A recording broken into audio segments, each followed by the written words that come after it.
Hello everyone, welcome back to our channel yours lovingly. ఈరోజు వీడియోలో non veg తిన్న వారి కోసం నేను ఒక రెసిపీ చేయబోతున్నానండి. పులావ్, రోటీ అలాగే బిర్యానీలోకి ఈ రెసిపీని ఎంచక్కగా తినేయవచ్చు.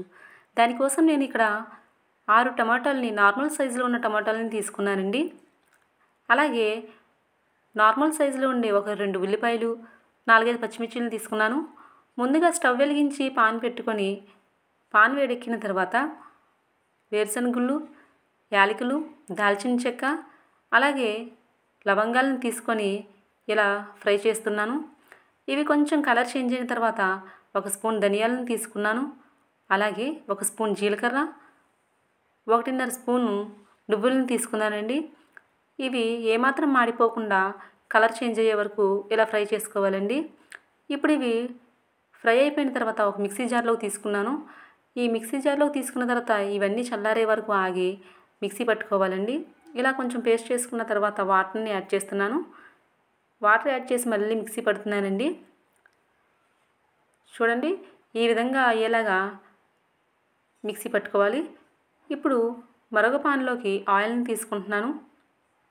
ఈ ఆయిల్ వేడెక్కిన తర్వాత కట్ చేసిన ఉల్లిపాయ పచ్చిమిర్చి ముక్కలను తీసుకున్నానండి.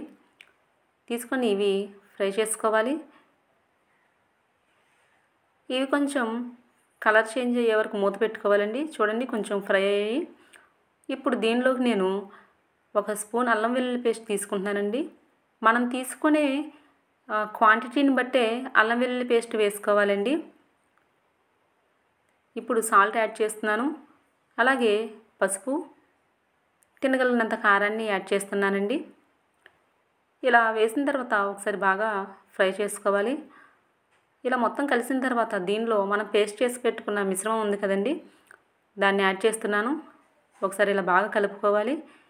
ఇలా కలిపిన తర్వాత చింతపండు రసాన్ని తీసుకున్నానండి. చింతపండు రసం వేసిన తర్వాత ఒకసారి ఇలా కలుపుకొని ఒక 1/2 కప్పు వాటర్ని యాడ్ చేస్తున్నాను. ఇలా యాడ్ చేసిన తర్వాత మూత పెట్టుకుంటున్నానండి. ఇప్పుడు టమాటాలను తీసుకొని వాటి తొడిమిల్ని లోపల వరకు ఇలా తీసుకోవాలండి. ఇలా అన్ని టమాటాలకి తొడిమిల్ని తీసేసిన తర్వాత ఆ గ్రేవీలోకి ఈ టమాటాలను వేసుకోవాలండి. ఇలా టమాటాలు మొత్తం వేసిన తర్వాత వాటిని ఇలా టర్న్ చేసుకోవాలి. అప్పుడు ఆ మిశ్రమం లోపల టమాటాలోకి వెళ్తుందండి. ఇలా బాగా బాయిల్ అవుతూ ఉండాలి. చెక్ చేసుకుంటూ ఉండాలండి. టమాటాలను అటు ఇటు టర్న్ చేసుకుంటూ ఉండాలి. మీకు కొంచెం కారం సరిపోతే తర్వాత యాడ్ చేసుకోవచ్చండి. నేను కారం మళ్ళీ యాడ్ చేసుకున్నాను. సో చూడండి, ఇలా మన టమాటాలు బాగా కుక్ అయిపోయినాయి. గ్రేవీ కూడా చాలా బాగుంది. టేస్ట్కి తగినంత సాల్ట్ యాడ్ చేసుకొని టేస్ట్ కూడా చూసుకోండి ఒకసారి. చూడండి, ఇప్పుడు టమాటా కుక్ అయిందో లేదో చూద్దాము. ఒకవేళ కుక్ అవ్వకపోతే మళ్ళీ ఇంకొంచెం సేపు ఉంచుకోవచ్చండి. నాన్ వెజ్ తినేవారు పులావ్, రోటీ ఇంకా బిర్యానీలోకి ఈ రెసిపీ చేసుకుని చక్కగా తినేయవచ్చండి.